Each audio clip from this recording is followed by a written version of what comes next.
안녕하세요. 대구부동산 스터디입니다. 16주 주간 브리핑 해보도록 하겠습니다. 외부 악재, 계속 전쟁 이야기가 계속 나오고 있죠. 일단 뭐 보호무역부터 시작해서 미중 갈등은 여전히 진행 중이고, 너무 많이 주가가 올라버린 미국은 좀 하방 압력을 받는 것 같고, 중국은 워낙 많이 떨어져 있어서 뭐 이야기할 것도 잘 없고요.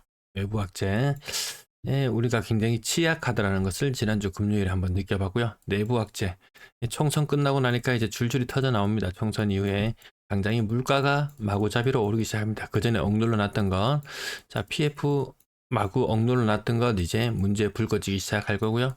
연체는 시작되고, 쉬운 게 없습니다. 겹악재 상황이라고 보면 될 것 같고요. 쉬는 것도 참 좋다. 어제는 자료를 만들어 두고 아무것도 하지 않았습니다. 영상 매일같이 찍어 오다가 사이트가 한번 터져버렸죠. 예, 대구뿐만 아니고 부산 부동산 스터디 사이트가 터져버렸는데 누가 자꾸 신고를 넣나 봐요. 야, 근데 하루 쉬어보니까 정말 좋습니다. 하루 쉬어보니까 정말 좋아요. 투자 너무 요롤리지 않아도 쉬어가도 괜찮을 시점이라는 거 늘 말씀드리네요. 지난주에 했던 자료 너무 어렵게 한 10시간에 걸쳐서 이 차트 꼴랑 한 장 나옵니다. 10시간 투자해서 차트 꼴랑 한 장 나왔어요. 그 이미 주담대가 계속해서 늘어나던 시기에는 부동산 시장이 살아나고 주담대가 줄어드는 시기에는 딱히 좋을 게 없다. 집값은 이때 대비 집값이 천정부지로 올라 있습니다. 이 오른 집값을 더 밀어 올리려면 더 많은 주담대를 불러일으켜야 되는데 그것이 줄어든다? 좋지 않은 상황이죠. 1월달은 1742억, 점점 늘어나겠지만 늘어나는 추세가 굉장히 많이 줄어든다는 것을 좀 우려스럽게 바라보고 있습니다. 부산과 울산 어느 지역 갈 것 없이 사람들이 대출을 더 일으키지 않더라. 유동성이 공급되지 않고서는 시장이 오르기가 힘든데 이 차트 지속적으로 추적해 드릴게요. 자, 쿠팡과 알리 링크를 통해서 제발요 사이트 터져 나가는 이런 상황 속에서 믿을 것은 여러분들의 지원밖에 없는 것 같습니다.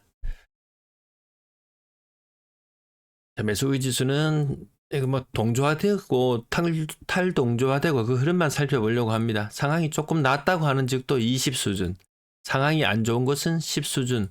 의미 없죠. 둘 다 10이나 20이나 의미 없는 건 매 마찬가지입니다. 분위기 좋았을 때는 60 이상 뚫고 올라가야 된다. 분위기 한번 식을 때는 40 아래로 내려와 버리면 살아나기 힘들더라. 40에서 다시 반등을 노렸지만 60 근처에 가지 못하고 다시 꼬꾸라지고 말았습니다. 지난주 0.04, 이번 주 0.06. 낙폭이 조금 더 커졌죠. 오르락 내리락 하는데 크게 의미를 두지 마시고 세종시 쪽으로 오히려 눈을 더 두는 것이 맞지 않나 싶습니다. 양극화, 뭐 서울 뭐 괜찮을 것 같나요? 아닙니다. 매한가지입니다.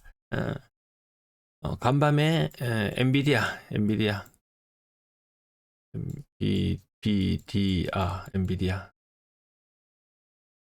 DIA 엔비디아 어휴 엔비디아도 주가 갑자기 막 10% 폭락했죠. 거의 한 950불 수준까지 치솟아 올랐던 가격이 800불 수준까지 떨어져 있나요? 지금 800불 수준까지 떨어져 있는 것 같습니다. 거의 고점 대비 거의 20% 가까이 이렇게 충격을 받았는데요. 대장주도 의미 없더라. 실적에 비해서 그 가치가 너무 부풀려지면 주가는 결국 내려오더라. 서울의 집값 터무니없이 비싼 게 많아요. 뭐 인구가 뭐 많고 뭐 그런 이야기도 하지만 터무니없이 소득에 비해서 너무 부풀려진 집값은 조정받을 수밖에 없을 것이다. 주간 신고가 비율 5% 정도 수준, 새 아파트만 약 간혹 신고가가 나오고요. 주간 거래량 기준으로 봤을 때 작년의 거래량 수준을 뛰어넘는 거래량이 나오지 못하고 있죠. 다시 주간 거래량 기준이 좀 꺾이고 있습니다. 이번에 짝수주라서 16주차라서 봤는데요. 미국 금리 인상 재점화, 이것이 이번 주에 가장 큰 이슈가 아닌가 싶습니다. 주간 거래량 대구 기준으로 봤을 때 500건 중반까지도 올라왔다가 다시 그 모양새가 꺾이는 모양새, 400건대 중반 수준으로 그 증가폭이 좀 둔화되고 있죠. 450건씩 4주 거래되면 한 달 기준 1800건 정도 거래량이거든요. 결코 많다 할 수 없죠. 최악의 경우의 상황에서는 뭐 700건, 800건대 거래량도 나왔으니까 월간 기준으로 그때 비하면 낮다고 할 수 있겠죠. 그때 요 분위기죠. 최악의 주간 거래량 기준으로 200건씩 나왔습니다. 200건 주간 거래량 200건 곱하기 4주 하면 800건 정도 거래량이 대구 최악의 분위기였고, 올해 하반기로 가면 갈수록 지금 수준을 유지하기는 좀 어려워 보이죠. 주간 기준으로 300건 곱하기 4주에서 월간 기준으로 1200건 정도, 그냥 계속 침체의 연장선을 달린다 이렇게 보시면 될 것 같습니다. 매매 거래량 지난주에 예측했을 때 대구 2129건이었는데요. 이번 주 2119건 이렇게 계산됩니다. 대충 한 3월의 거래량은 한 2100건 정도 나와줬다 이렇게 보시면 되겠고요. 4월은 1900건 4월은 또 1800건 정도, 1900건, 뭐 1800건, 뭐 그 정도 수준으로 거래량이 줄어드는 흐름으로 나타나겠다. 이렇게 보시면 되겠습니다. 한 가지 눈여겨볼 것은 인천이 더 대단하죠. 인천이 부산보다 좀 더 세다. 느낌이 세다. 인구 기준으로 봤을 때 부산의 거래량은 최악이고, 대구는 그래도 지금 거래량이 2000건, 2100건 이 정도 수준 나온다는 것은 전체적으로 침체된 분위기 속에서 굉장히 선방하는 것이다. 굉장히 선방하는 것이다. 인구 1000만으로 대비 나누어 봤을 때도 대구의 거래 수준이 결코 타도시에 부족하지 않다. 타도시에 부족하지 않다. 부산 정도가 거래가 정말 안 되는 느낌. 전세 거래량 이 끝단의 흐름이 점점 높아지지 않습니다. 어느 정도 전세 거래 작년보다는 적고 재작년보다는 많고, 뭐 2년 전보다는 전세 거래 많다. 하지만 근래 들어서 전세 거래가 지금 계속 좀 많지 않다는 이런 말씀을 계속 드리고 있고요. 어느 정도 활성화되어 있냐면 대구는 전세 거래는 그렇게 활발한 편이 아니다.